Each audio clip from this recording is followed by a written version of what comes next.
Breaking news tonight. Canada's political landscape is set for a major shift, as Mark Carney has been chosen to succeed Justin Trudeau as the country's next Prime Minister. Carney, a former central banker, steps into the role during a time of heightened tensions with the United States and global economic uncertainty. Let's dive into the details, why this matters. Mark Carney's appointment comes at a critical moment for Canada.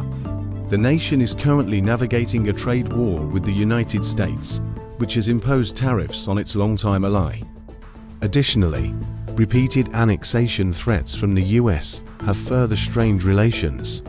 Carney's leadership will be pivotal in addressing these challenges and steering Canada through this turbulent period. The leadership vote.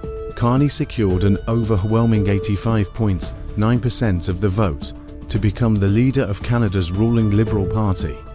In his victory speech, he didn't shy away from addressing the tensions with the US. He stated, "These are difficult times caused by a nation we can no longer rely on." Carney also emphasized Canada's independence, declaring, "America is not Canada, and Canada will never become part of America in any form." He added, "We didn't seek this conflict, but Canadians are prepared to stand their ground when challenged."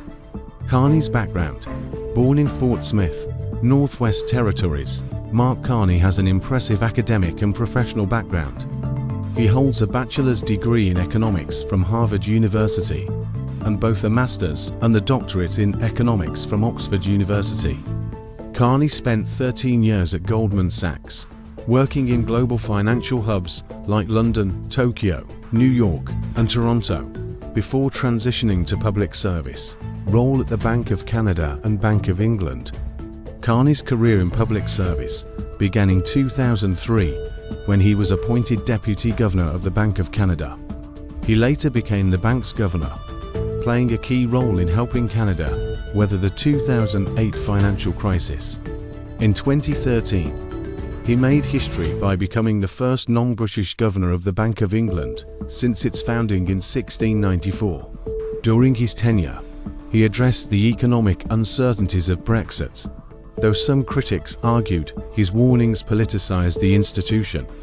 Political ambitions and recent work.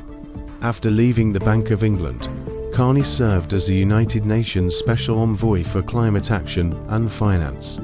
In 2020, he joined Brookfield Asset Management, focusing on sustainability and climate risk management.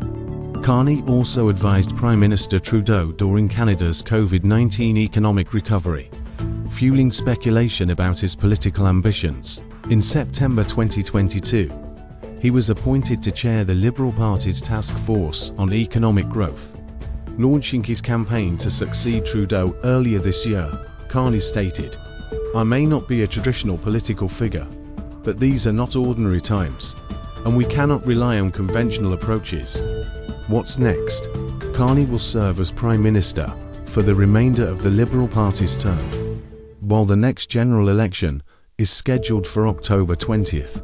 The new Prime Minister has the authority to call for an earlier vote. All eyes are now on Carney as he prepares to lead Canada through a period of significant economic and geopolitical challenges. And that's the latest on Mark Carney's historic appointment as Canada's next Prime Minister. Stay tuned for more updates on this developing story. For now, back to you in the studio.